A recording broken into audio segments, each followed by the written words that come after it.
Volodymyr Zelensky ne veut pas influencer le vote. À 4 jours du deuxième tour de l'élection présidentielle, le président ukrainien a accordé une interview à BFM TV ce mercredi 20 avril.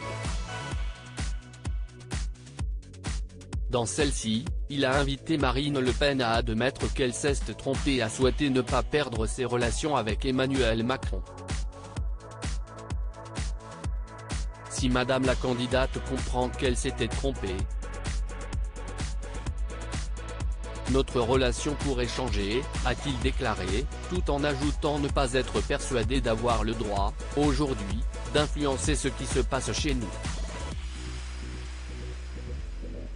Avec ce message, le président ukrainien rappelait l'interdiction de séjour de la candidate du Rassemblement national dans son pays, en 2017, après avoir défendu l'annexion de la Crimée par la Russie.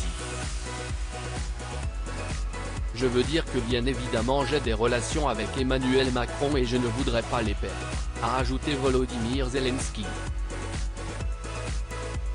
Une déclaration qui risque de ne pas plaire à Marine Le Pen, critiquée pour ses liens présumés avec la Russie. Sur l'antenne de France Info à la fin du mois de mars, un mois après le début de la guerre en Ukraine, elle s'était montrée distante avec Volodymyr Zelensky.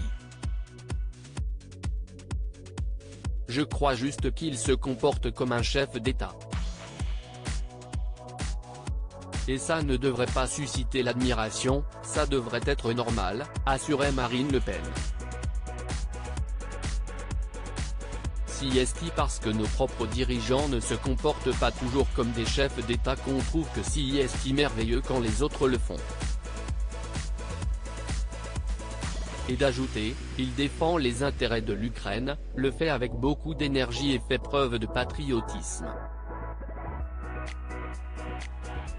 Qu'est-ce ce que je peux avoir à dire sur cela? Je suis quelqu'un qui défend la souveraineté nationale. Emmanuel Macron, je retournerai à Kiev. Volodymyr Zelensky a aussi critiqué Emmanuel Macron, qui se refuse à employer le terme de génocide pour décrire l'action de la Russie en Ukraine. Je lui ai dit que je voulais qu'il comprenne qu'il ne s'agit pas d'une guerre, que ce n'est rien d'autre qu'un génocide.